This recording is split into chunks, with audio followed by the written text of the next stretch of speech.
he's not that liked. I mean, his character was kind of irritating, but he had a personality, a persona. And, advertisers capitalized on that when they asked him to endorse various products. I believe he was a fried chicken spokesperson at one point, right? Like for some fried chicken, Kentucky Fried Chicken maybe? I don't know, something. But they chose him deliberately. He paid him lots of money, probably banking on his likableness, even though his character was annoying, his personality.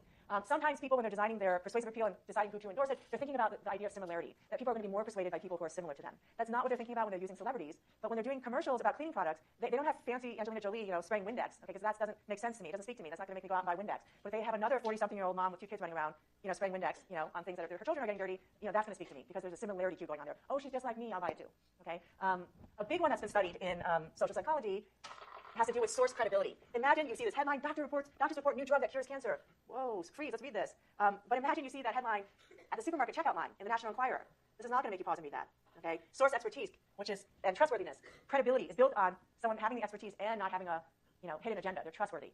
National Enquirer, whatever those tabloid magazines are, not so high in credibility. But if you see this headline coming from the New England Journal of Medicine, this is a source that has a whole lot of credibility. You may be more likely to believe, wow, did you hear this thing? We just found a new drug that can help, cure cancer. Much more likely to believe this if you read it from a credible source. All really straightforward kinds of source characteristic effects.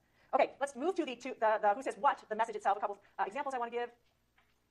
The most straightforward one that has been looked at time and time again in this literature is argument strength, which we just looked at in that empirical study example we just went over. Argument strength matters particularly when you are having an audience that is going to process in a systematic, central route controlled way. In other words, an audience who's high motivation and ability. You got to have strong arguments. They are onto you. They're going to notice if you don't have strong arguments. Now, if your audience is low in ability and low in motivation, the argument strength is not so important. We saw that it didn't differentially affect their attitudes much. But the message, the strength, the arguments themselves might still matter, but a superficial aspect of the arguments, that is how many there are, or how detailed they seem to be. Little easy to process cues that people might make inferences from. Oh, that's 3 paragraphs long. That must be a really good argument. Oh, they have 12 arguments in favor of this headache medicine. Oh, it must be a really good headache medicine. Easy to process kind of cues that are about the arguments, but not the meat of the arguments. Superficial, easy to process peripheral cues about the arguments. A more interesting and more recent message characteristic that people have looked at has to do with message framing. Frame your message specifically in affective or cognitive terms. Remember when we defined attitudes, we said that attitudes could have 3 different components, and many have all components. Affective, feelings, emotions you associate with the attitude object. Cognitions, that is beliefs you hold about an attitude object, and behaviors associated with the attitude object. What is an attitude object you're likely to have really affective bases about? Let's give me an example of an affectively based attitude object. Show me you're with me. What's an affectively based or cognitively based? Give me an example of either. Yeah. Is which? That's right. It could be either one. That's a good example of either one. It could really be affectively based, meaning you have all these anxieties or joy or gratitude, whatever you associate with birth control. But also a lot of cognitive bases of this attitude. It's really safe. It's really good for preventing unwanted pregnancy. It's really, most women of certain ages use whatever, various beliefs. But I want ones that are more clearly cognitive or affective. We'll come back to that. Yeah.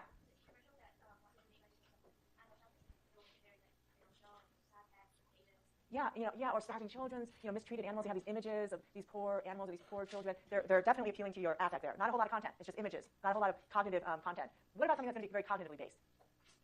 An attitude you have, yeah. Political ads in general are likely, well, they're not always, but they could well be very cognitively based.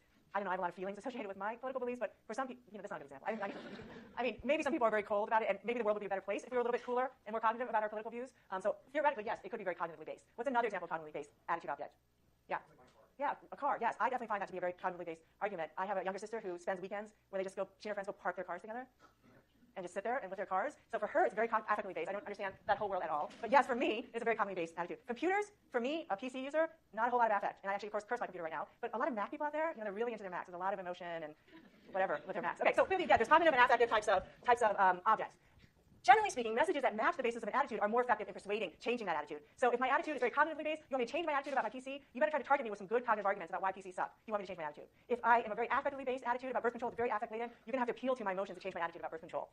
An interesting question, I'm trying to make this a little bit more interesting, that's very straightforward, but a sort of interesting research direction that Zach Termala, a researcher at the business school at Stanford, recently did was he wondered whether, when you talk about affectively versus cognitively centered messages, you're like sort of changing the content around. You're either showing these images of these starving puppies, or you're giving them facts about how many puppies are abandoned each year, how this causes problems. But he and a student wondered whether you could actually keep the content of a message identical, but just tweak the framing a little bit to be a little bit more cognitive, like, oh, I think Macs are very good computers, or affectively related. I feel Macs are pretty good computers. Something as simple as an I think kind of framing, which has a very cognitive connotation, versus I feel Macs are really great. Okay, a more affective connotation. But the content itself, what if we kept that exactly the same? Could we still show this matching effect on changing people's attitudes? Could such a subtle framing difference make a difference in persuasion?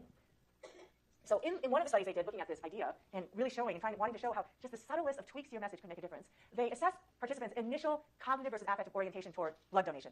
Some of us feel very affectively, a lot of affect related to blood donation. It's really important. There's all these sick people out there I want to help. I don't know. Versus some people have a more cognitive orientation. It is the right thing to do, whatever your cognitive beliefs are about blood donation. Then participants with these different initial orientations are presented with exactly the same content message, except in one version, everything's framed in terms of my thoughts about blood donation. I think this about blood donation. I think blood donation is this. Or my feelings about blood donation. I feel that donating blood. I feel that blood donation is. So really just substituting out the word think for feel for think. Otherwise, content is exactly the same. And then they measured people's attitudes toward blood donation afterward by looking at their intention to actually donate blood. Okay, so presumably if you have the intention to donate blood, you have a more positive attitude toward blood donation. And lo and behold, what you see here is the matching effect that happened only by changing think versus feel framing, not even the content of itself. Looking at the solid line, you've got people who were originally affectively oriented in their thoughts and their attitudes toward blood donation or cognitively oriented. Higher numbers mean more favorable toward blood donation. The solid line is the I think framing. People who are originally I think based, cognitively based attitudes toward blood donation, they are more persuaded by the think message than those who are originally affectively based in their attitudes toward blood donation. Opposite pattern for the people who saw the I feel message. You with me? Okay, so matching, yeah. If you're trying to persuade someone, you need to think about what their likely initial basis of their attitude is, but you don't have to do a whole lot of changing of the content itself. You can just frame it in more emotional language or less emotional, more cognitive language. Yeah.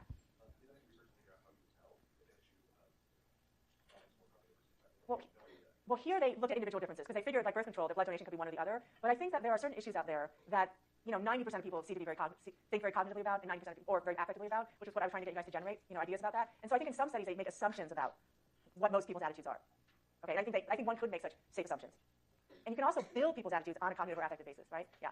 Okay, so those were two examples, argument strength and message framing, about the what part of who says what to whom.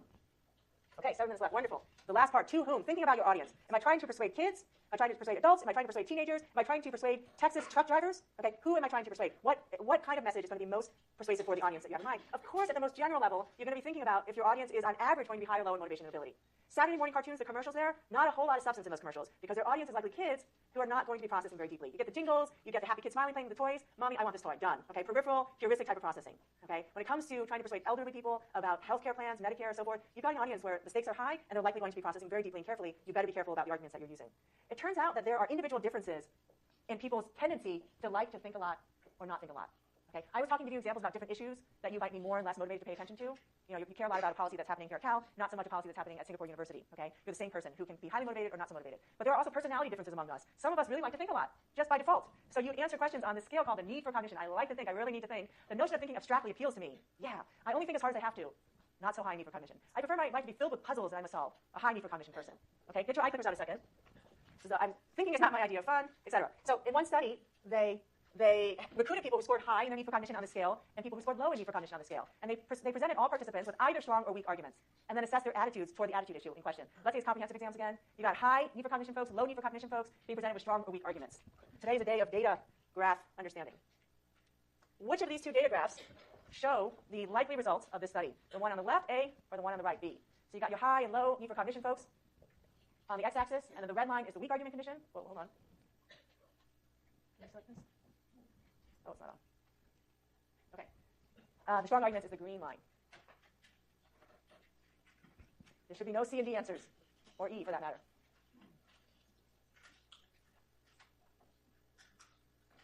Five, 4, 3, 2, 1. And the answer is, of course, who? It's the same two people who put E down. The same two of you. I know it. You just want to get something in there. Okay. You get credit for that, okay? But you don't learn as well. Okay, B is a clear winner, but still 52% of you. What is going on here? Somebody explain to me, how do you interpret A? What is going on in A? How would you interpret it in English? What happened?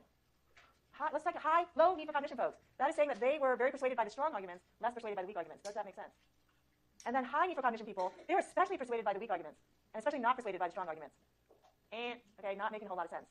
Instead, here are the actual data from the study, and they look almost exactly like B.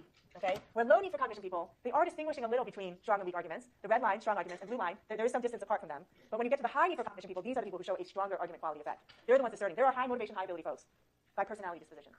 Okay? All right, we'll pick up on this, finish up in about 5 minutes, and talk about conformity and compliance next Monday.